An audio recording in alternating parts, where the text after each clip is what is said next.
mindsets that create this unsustainability. We talked about fast fashion.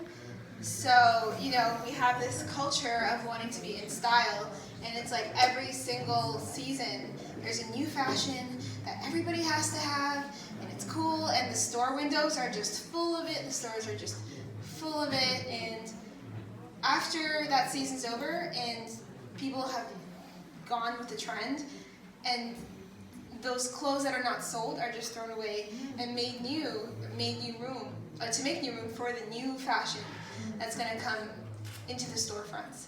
So this is a very mindset that creates this unsustainability. And then we had somebody mention phones. You know, it's the same thing with phones. Like, we're encouraged to buy a new phone. And the iPhone, they come out with a new one every year.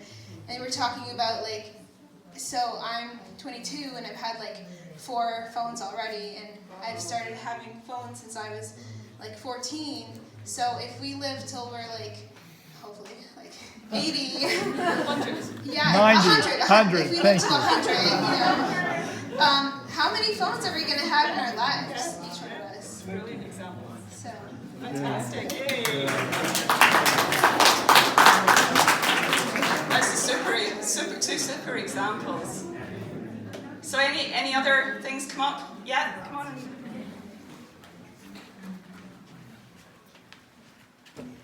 So I'm actually in school studying to become an environmental engineer. So when I come home for the summer, I come home for the summer, I find myself among family and they ask, what are you studying, how's school? And we always end up in discussions about climate change and, you know, what we've been talking about for the last few minutes. And recently I was telling Kiara I had an experience where I was at a family gathering and one of my family members was kind of going against my beliefs and how basically he was saying climate change is a big hoax, and you know, there are scientists that believe that have facts that are contrary to what we've been learning just now, and in the back of my mind I was trying to hold back from arguing because okay, let's slow down. Sorry. Yeah, it's very hard not to kind of jump into an argument and kind of get in a little battle with someone. So in the back of my mind, I was thinking, when I related this kind of to something in the Bible, how when Jesus resurrected and people were the people. I'm sorry, I'm trying to phrase this. He said, "Blessed are you who don't see and still believe," and I kind of related that to something because right now we don't see. And every day in our lives, the negative effects of this, and it's going to take more years to see actual results, negative impacts. So people find it hard to kind of believe in these facts that are presented. And so I just thought about how there were people in Jesus' time who believed in him even when they didn't see him, and he said those people were even more blessed than the people who saw for themselves and still believed. So. Nice.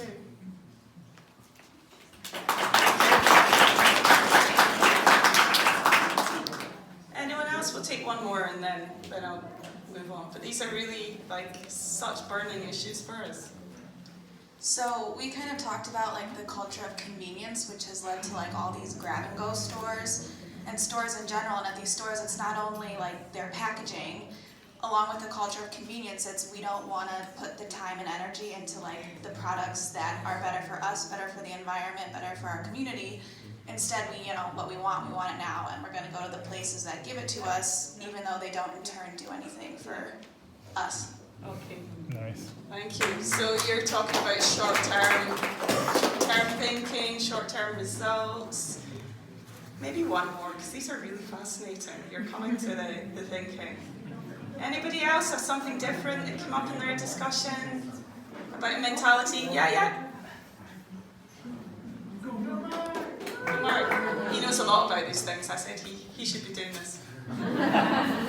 Well, I just think of it in the sense of corporations and the rich trying to do whatever they can to make more money. And through consumerism, that's how, what other people have been talking about, I feel, is how consumerism has been eating at us and how everything has been about convenience, and through convenience we've been creating much harder, it's much harder to do the morally right thing through all of the exploitation that, well, I think that corporations and people, it's a lot about greed and selfishness and individualism, and I think there's a lack of compassion for the global community and a willingness to take advantage of others for their own advantage to make money and selfishness. I don't know. That's a really sad way of putting it, but We have to say it like that as well. So, I'm going to give you my list now of what, and many of them have already been touched on, I think. And this is kind of just saying that, well, when we talk about a culture of sustainability, we can almost jump in to think, oh, it's about being green. But actually, the systemic change or the kind of mindset change is, it's less about being green and more about changing our own mentality to look at how we look at the world through different eyes. So these are the four kind of axes of, let's say, a mentality that's unsustainable. So the first one, somebody already talking, this idea of being profit-seeking, and I don't mean making a profit. It's not about making a profit, as I'll come to say. Something much deeper than that. Profit-seeking.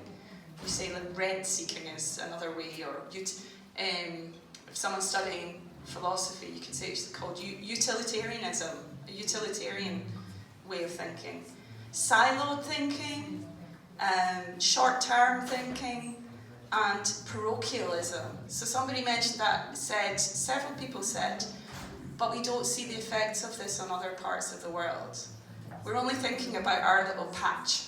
So that these four kind of, let's say, mindsets prevail in our kind of economic and social thinking and in our culture in terms of how we are managing, let's say, go from how we manage our own affairs to how we're managing global affairs. Pope Francis gives this a name. He calls it another very wordy kind of word, a technocratic paradigm. Because technology becomes the main vehicle in which, the powerful vehicle in which these mindsets are kind of reinforced and become part of everyday life and everyday culture. The underpin, often it's interesting that we use shorthand for these mindsets, and we call these mindsets often just the market, like as if it's the only way of being in our society. So we call it a market, what we call a modern, market-based, consumer-driven, globalized economy. We often call it another crazy word called progress. It's the best one. This is progress. We're making progress. But if progress destroys the living conditions on Earth, we're not a very sensible species, I don't think. If we want to retain, let's say, a free market or a social market economy in the future, we're going to have to radically shift the mindsets that underpin what we know as the market. So this is a summary of what these, This is a summary of what these, let's say, I would call them 20th century, let's call them old-fashioned mindsets look like. This is what we are kind of living at the end of at the moment.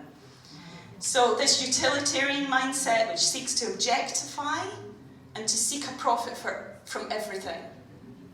And Pope Francis is particularly strong on this, that the force of this ability to try and make money or to make use out of everything in the world.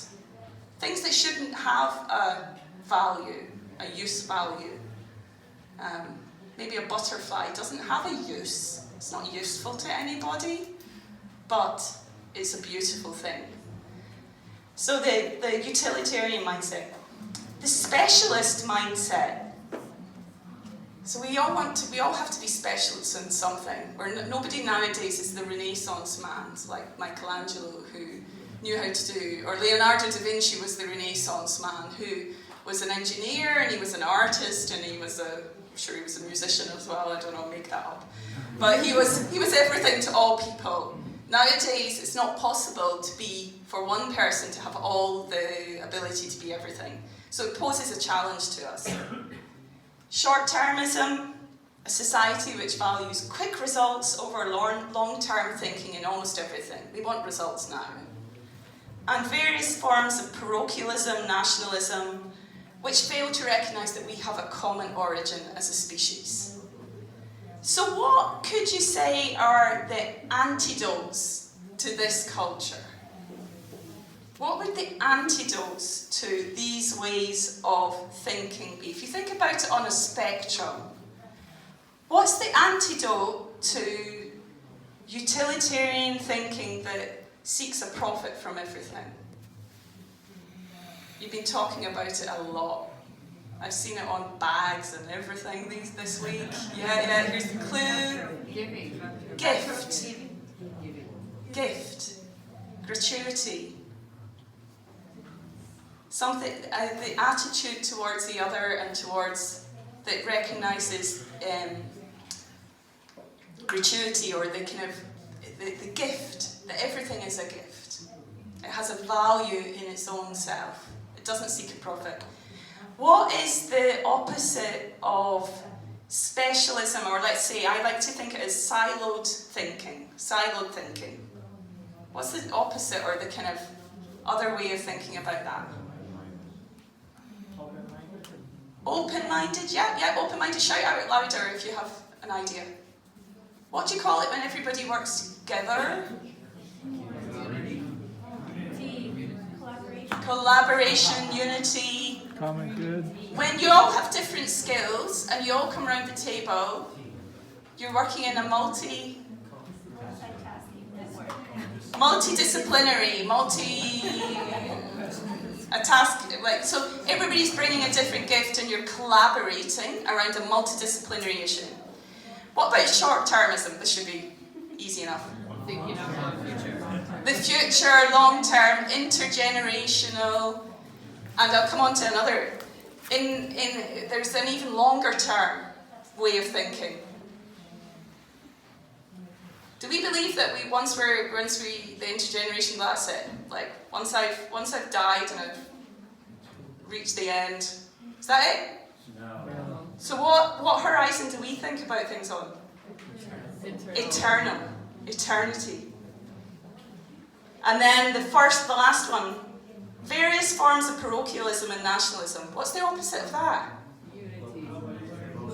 Unity. Multiculturalism. Fraternity. So here we are.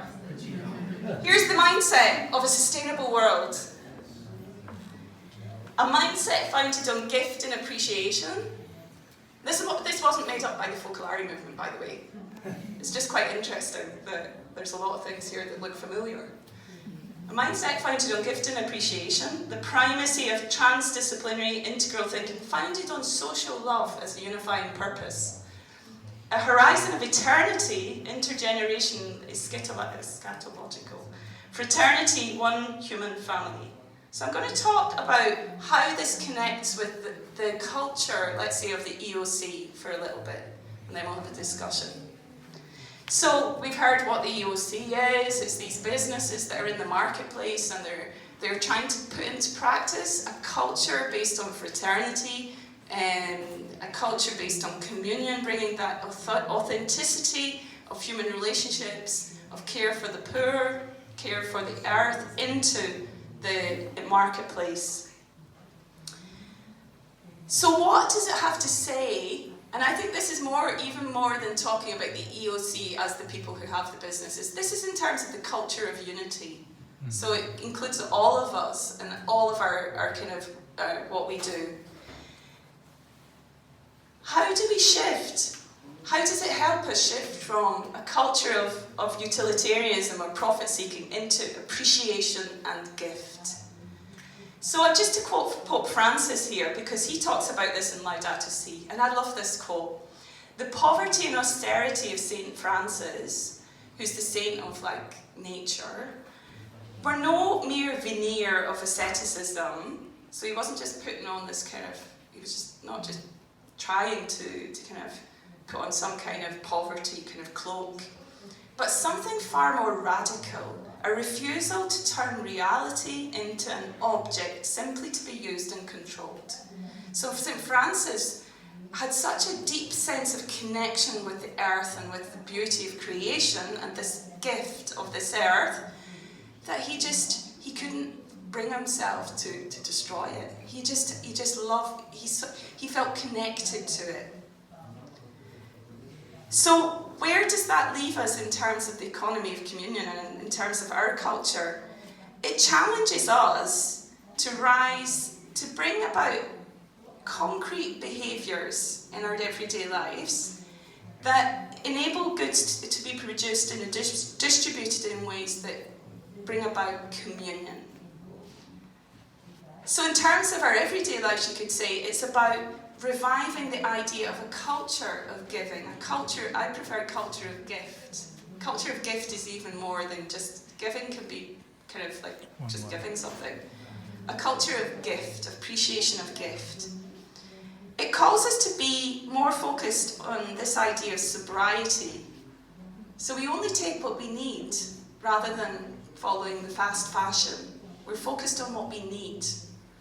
And a focus on being rather than having. So we're defining ourselves and how much we can be in terms of, we define ourselves in terms of our gift as opposed to how much we possess. And then for the economy of communion, it's about the idea that we generate goods as a gift, as something that we then put at the service of the poor. So then in terms of the second mindset change that we need to kind of get ourselves into, it's really interesting that in our society, and Pope Francis puts it beautifully here, that the fragmentation of knowledge and the isolation of bits of information can actually become a form of ignorance unless they are integrated into a broader vision of reality. That's so powerful, because it's like the kind of thing that you say, well, how is it that humanity can send people to the moon and yet we can't solve the pressing problems that are on this planet? We need to be working together in collaboration, learning how to work in collaboration in ways that then enable us to solve the pressing problems that we're facing. And this is where let's say in the spirituality or like in the culture of unity, we have such a gift to bring to the bigger kind of question of sustainability, because we are not short in the world of clever people who, somebody said, like, it's not a lack of knowledge out there, that obviously there's misinformation and there's people who misinform, but there are many, many well-informed people, and there are well-informed cultural people who know a lot. But what we need is a capacity for those people to work in interdisciplinary, collaborative ways that can solve pressing issues. And that's a huge challenge. That's perhaps one of the biggest challenges we face today. But when, let's say, people have lost, in some ways, have almost lost the capacity, even these very clever people, to know how to work together. But when you step in, for example, in the economy of communion, we find ourselves working in many different interdisciplinary groups. And it helps to bridge that sense of we're working together at the service of others, and therefore we relearn how to collaborate with each other. And this idea that the generation of communion becomes almost like, so in the economy of communion and in the, let's say, the wider culture of unity, the creation of communion between us is not just the end, it's not just about producing stuff to share the money. The communion itself is the means to do it. So this culture of sharing, this culture of gift, is the means that we use to then also create an end, to solve the problems. And this is why the economy of communion has become such an exciting space, because as someone said, like, there's a prevailing way of thinking about the economy, and what the economy of communion has been doing is bringing together people of many different economic thinking and actors within the economy to solve problems in a multidisciplinary, kind of faceted way. Where, for example, last year when we had the Prophetic Economy Conference in Rome, we had everybody from like a 9-year-old student to the people who were running the projects in Colombia, to the business people, to philosophers. And there's this fundamental equality amongst everybody, where everybody feels they have something to contribute. And that's a very, very special atmosphere and a special contribution that the economy of communion is bringing into the kind of whole question of sustainability. And what's fascinating about this, I think, at the moment, is the fact that the atmosphere that's created in this kind of, let's say, interdisciplinary atmosphere is creative. It's hugely creative. And you see people, the creation of new solutions that we never thought were going to happen. Okay, I'm going to move a little bit faster because I want time for questions as well. So, mindset 3 that I talked about. So we're talking about what we have to counter in society is short-termism. We have a very short-term thinking in society.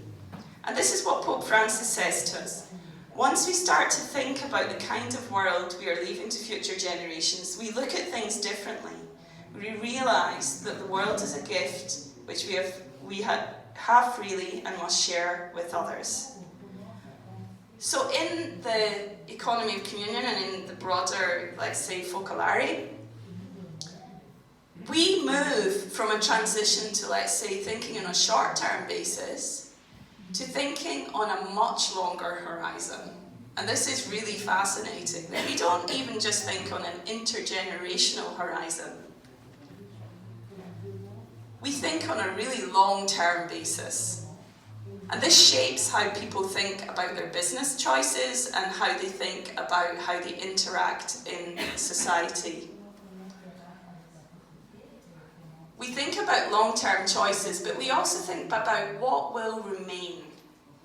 When we say what will remain, we mean what remains. We ask ourselves a very deep question about what remains in eternity, in the long, long term. And that forces us into a different way of thinking about the choices that we're making.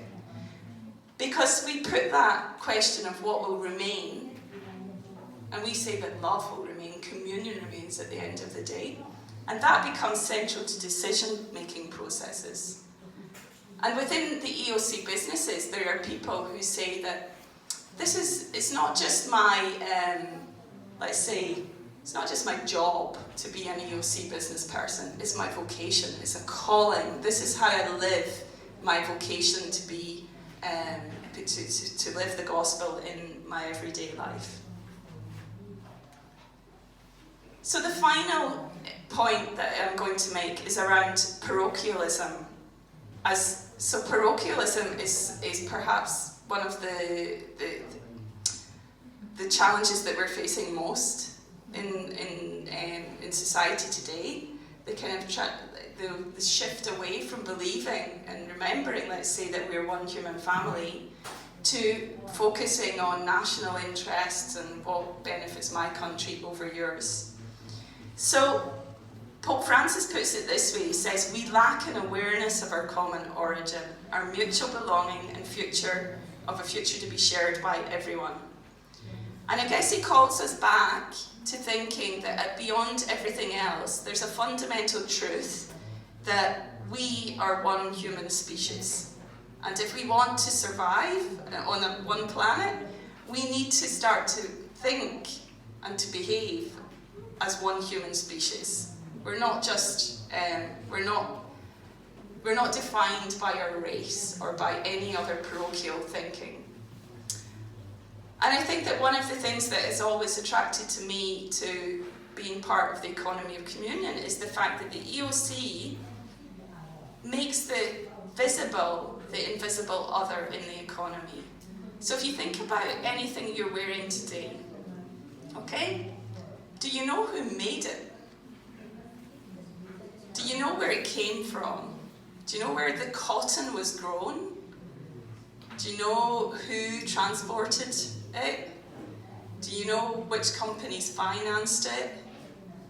Do you know how, people were treated in those factories? We don't think about those things. The economy is so complex that we don't often have time to think about them. But through the EOC, it makes it absolutely crystal clear to us that beyond all the things that we have, there's a relationship. There's a relationship with other people. And that we're called to, even though we won't ever meet the people who made our clothes, we're called to ask and to question who made those clothes and how do we ensure that relationship between people is appreciated and honoured.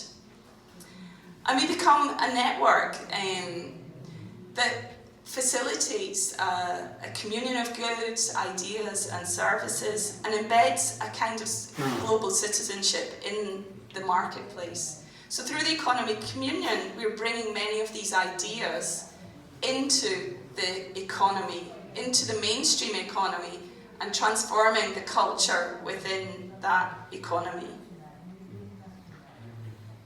So Pope Francis gives that alternative way of thinking, that alternative culture. So if you think about those four kind of axes of this sustainable culture as appreciation and gift, a horizon of eternity or a long-term horizon, fraternity, and an integral perspective. He calls this an integral ecology.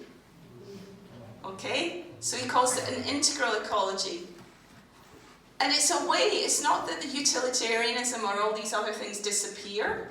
They don't go away, but they're put back in their box. Because there is a time to think about making a profit still. We can still make money, but we have to have a bigger sense of gift. Short-term results are important, but they have to be held in balance with the long-term kind of impact of our actions. There is a place for national thinking and having a local thinking, but that has to be seen within the horizon of one human family. And of course, we do need people who are specialised. I wouldn't like a doctor to be diagnosing me of an illness if he wasn't a specialist in that particular field, or somebody who's building aeroplanes that just isn't got specialisation. But the specialisation has to be put at the service of a bigger integral thinking. So that's my presentation on sustainable culture. And the question to you is one that Chiara Lubick posed when I was younger than you, I think, or the same age. And it's defining thinking, all this can seem really complicated, but again, if we look to nature, we can find examples of how to live sustainably.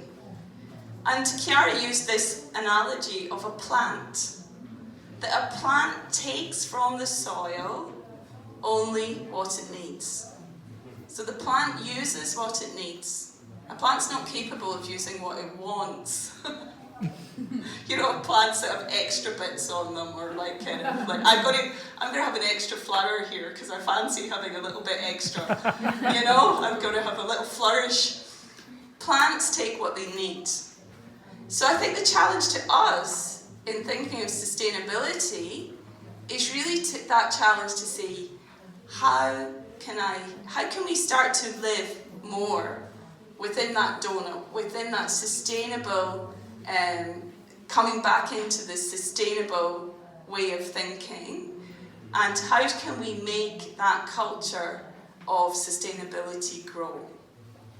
So thank you.